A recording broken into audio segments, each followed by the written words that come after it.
Hi, my name is Adriana and I am correcting a mistake.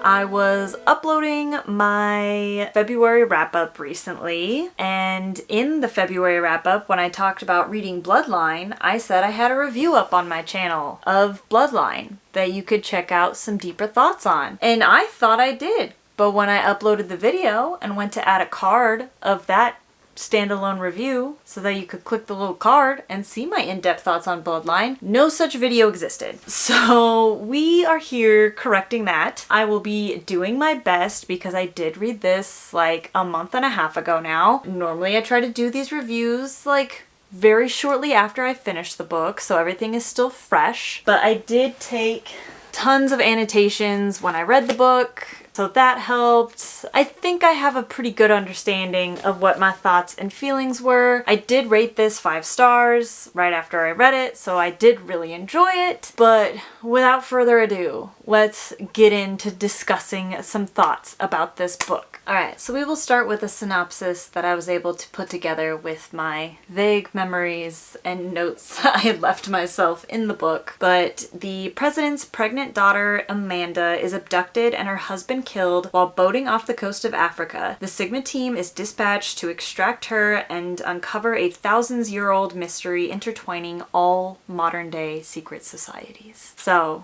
lots of intrigue. Why was Amanda off the coast of Africa and not home safe in America? Why was she abducted? I mean, I guess she's the president's daughter, but like, is there more as to why she was abducted?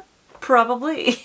But yeah, it's a very intriguing premise and I really enjoyed that a lot. I think there was so much intertwining all of these secret societies, bringing them all together. Very, very fun, very, very cool. Lots of chances for the interweaving of science and technology and history like I love in these Sigma Force novels. I guess I didn't really describe what Sigma Force is, but this is the 8th book in the series and also my 8th Sigma Force video. So if you're watching this, I would hope you are familiar with Sigma Force at this point. Because I'm not doing this right after finishing and I didn't really set up detailed notes like I normally do right after finishing, I'm just gonna kind of throw some random thoughts I have about this book at you and let them fall where they may.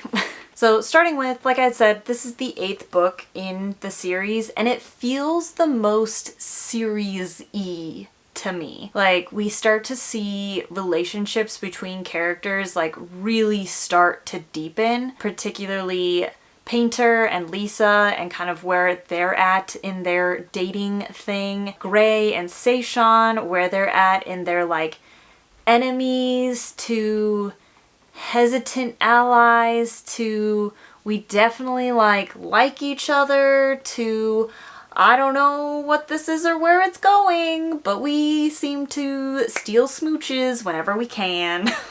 So like, obviously that part of it is really fun, getting to see these relationship arcs over such long periods of time and how the events of prior books do affect our characters. One of the kind of main Sigma guys, Monk, is actually retired in this book. He is not on the adventure. He gets roped into the adventure, but like not at the beginning of the book. He is retired from the spy life and seeing how that affects like his marriage and his domesticity and like all of this stuff. It's just really cool to see, how do I want to phrase this? Typically these books feel very like episodic. Like you can kind of start wherever, but this is the first one to me that really feels like we are in a series. We're getting to know more about the shadowy terrorist organization that has been kind of hinted at throughout the rest of the series. Like we're really digging into them deep here. So yeah, this is the most series-y of the reread so far. I forgot to mention this while filming, but we do get callbacks to 2 different characters from like previous books, which is really fun too. I also want to say this has probably been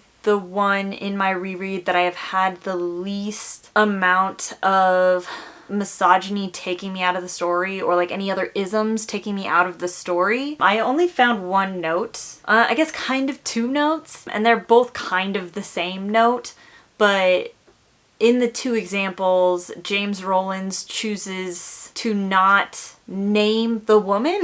And let me explain this a little bit better. Like in the synopsis on the back of the book, it just says the president's daughter, instead of doing like what I did, actually saying her name, like saying the president's daughter, Amanda. She has a name. You chose to give her a name in the story.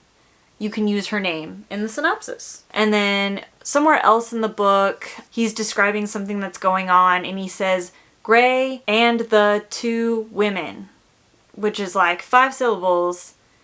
And I think the two women in that scene both had 2-syllable names. So it would have been the same amount of syllables to just say their names. Gray, Seishan, and it was like some commander lady and I can't remember her last name, but I'm pretty sure it was only like 3 syllables max. So maybe it would have been 1 more syllable to say their names, but like you could have just said all 3 names. I don't know why you chose not to say all 3 names. But yeah, those are the only 2 things I can think of as far as like the weirdness when it comes to James Rollins writing women, people of color. And this one was like rife with opportunities for him to really fumble it, because we do have Amanda, the president's daughter, who is pregnant, dealing with a lot of birth related things. So there was, like I said, a lot of opportunity for him to get this really, really wrong. And I don't think he got it really, really wrong. Or maybe I'm just becoming like desensitized because I've read so many of these now. I feel like this one has been the best for that side of things so far. Totally switching gears. Something I really like that he does structurally, and I don't think I've talked too much about the structure of how these books are really set up. They're split up into like pretty long chapters, and then you switch POVs like within the chapter. And so normally like the chapters are kind of grouped by like somewhat geographic, so you'll have like a chapter taking place in like Africa where they're doing things, and like you'll go from, so yeah, it'll start with like a date and time and a location. So like East Africa, East Africa time, and they're airborne. It's Amanda's POV in this one. And then shortly after you'll see a different timestamp and the location. So this is the Cow Meadow Mountains in Somalia, and we switch POVs to Gray. So like structurally, these are how these books are set up, and it works pretty well for me because I like to stop at like a chapter break of some sort. And so even though the chapters are long, the POVs tend to be fairly short, so I can at least read to a POV switch. But something else he does, and what I was actually trying to get to with this point, was sometimes he gets to play with this structure a little bit, but so because he's jumping from one thing to another, he gets to choose the ending line and the starting line of these chapter breaks. So, for example, the end of the chapter break here ends with the line, "I'm in hell." And then the next POV starts with, "She's in heaven." Some people might think it's corny. I think it's really fun to like kind of have that dichotomy between an ending line and a starting line of your chapter breaks. And then another example that's a little less obvious, I guess. Maybe it's still just as obvious and I'm just not that good at picking these out. But we have this one where it says, "Gray strained for those black depths."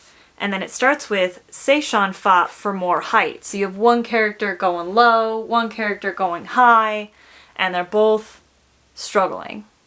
I don't know, I just like it. I think it's cool. I think it shows that like he puts some thought into the words he's putting on the page, and I appreciate that. Makes it more disappointing when the words he puts on the page are things I don't necessarily like, because he obviously made a conscious choice. Makes a lot of conscious choices, but that's neither here nor there. Next thing is kind of a spoilery thing, so I'm gonna just talk super vaguely about, I guess I don't have to speak super vaguely, because like the very beginning of the book talks about how our main character Gray is sitting in a watchtower and is about to assassinate the president. And so you kind of have this, and it takes place like in the future. So I think that starts at like, yeah, so it starts with like one of those things where it like 5 days from now, and it's talking about how Gray is pulling the trigger to assassinate the president. So you have this thinking in like the whole time you're reading the book of like, is Gray like actually bad now? Like, did he turn into a bad guy? Like, why is he assassinating the president? Is the president the bad guy? Like, what is happening? Is there some sort of like plot twist at the end? I don't know. So it's a fun thing to kind of keep you on your toes throughout the whole book. And then when you get to that part toward the end of the book, it's fun to be able to like call back and see like, oh, things happened. Jumping off of that, because it's kind of focused on our main character, Gray. I'm sure I've talked about this before, but Gray is a genius type character, like a Sherlock, like a, why can I not think of anything else? Maybe like I just keep thinking of like Sherlock derivatives, like House or something like that. But like he's supposed to be like a really genius level, good at putting clues together, finding patterns, figuring it out type of guy. And I think James Rollins does such a good job of showing instead of telling this. Like you get to sit in Gray's mind and see the connections he's making. And it's made all the better that like we as an audience know all of this side information, but know that Gray doesn't know it. And we get to see his process of figuring that out. Because sometimes I feel like people use Sherlock characters to tell the audience things, versus James Rollins tells the audience things through other means, either just straight info exposition or info dump exposition, or through like other info dumpy characters. But Gray gets to be purely a smart guy. He is never really used as a vessel of like, I'm a genius, I know all this random stuff, bop, bop, bop, bop, bop. Like we get to see him read sometimes and like get that information alongside of him, or like, I don't know if this makes sense, but I feel like James Rollins writes a genius character really well in a way that I think, in a way, oh my gosh, my voice is really messed up. In a way that like other genius level characters just never really quite feel like regular people geniuses. Sometimes they feel like just gods who just come up with fantastical things or just know fantastical things. We also get the formal introduction of two really great characters in the greater Sigma Force series, and that is Tucker and Kane. They are a handler and canine soldier duo that are just so fun. Tucker's like whatever, but Kane, the dog, we actually get like Kane POVs sometimes. And it's just really fun to see, like, I don't know, I just don't feel like you get dog POVs very often. And I love dogs. And at one point we get to see the dog playing with a now free child soldier, and like the dog just gets to be a dog and the kid just gets to be a kid instead of them both being soldiers, and it's just like, oh, it's so cute. Yeah, you heard me talking about dogs. You heard me say cute, and that was your cue to come say hi. But obviously, I'm a dog person, so mileage may vary with your appreciation of the dog POV, but I very much appreciate getting some more dog in my life. So overall, I think that's a very good note to end on. Very positive, fun note to end on. And, you know, made it all the better by Tripp, who was a paid actor in that bit. So those are more of my in-depth thoughts of this book. I very much enjoyed it. I didn't really talk too much about the science part of it, but it wasn't like necessarily my cup of tea sort of science. It was very like biology-ish, and I'm just not a biology girly. So there's that. But I very much enjoyed this book. So thanks so much for watching, and I will catch you on the next video.